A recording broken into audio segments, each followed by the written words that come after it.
Good morning, everybody.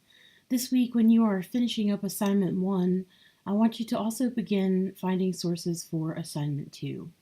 Assignment 2 is a complex source analysis. So I'm going to talk to you a little bit about what that means and what I'm expecting from you. For the second assignment, you'll need to find 8 sources that could be used in an essay. 4 of these sources should be scholarly, meaning that you find them through the database, that they are from published journals on the subject, not from magazines or newspapers or blogs. They need to be scholarly. And I will have a library walkthrough for you later this week or early next week so that you can actually see how to do a search like that.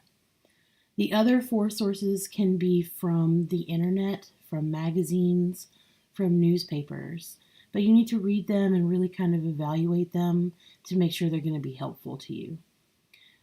For each source, you will need to summarize it, so I need to understand what it's about because I'm trusting you to read it thoroughly.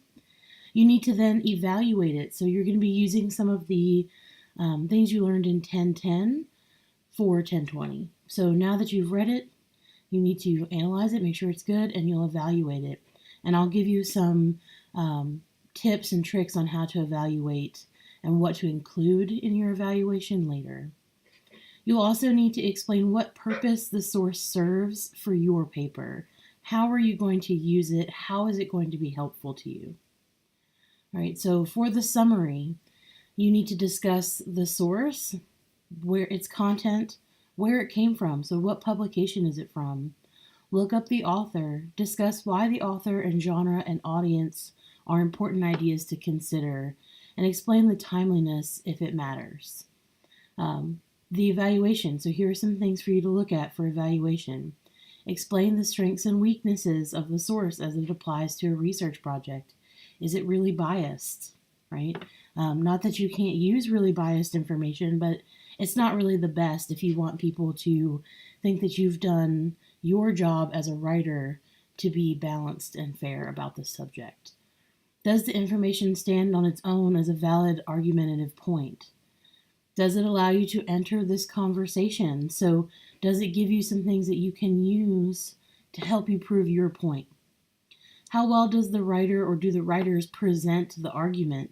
Sometimes it's not just about the content or, oh, this is a great quote, but is the argument well laid out for you?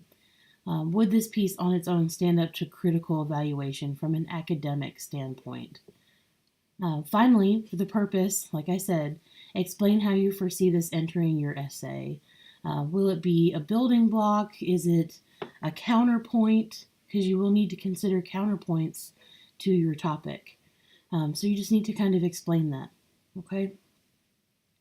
The format. Each source will be essentially like its own paragraph or section. You'll start with the MLA citation, which I'll be giving you information on how to do, right? Overall, the entire 8 sources should be at least 850 words. If you are doing all of the parts that you need, the citation, the summary, evaluation, and your purpose statement, your paper will be much, much longer than 850 words. But I understand that sometimes you find a source that's much shorter than others.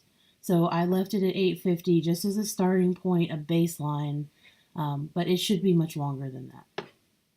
Your audience, again, for this assignment are your classmates, right? We have diverse topics. We're going to have diverse backgrounds.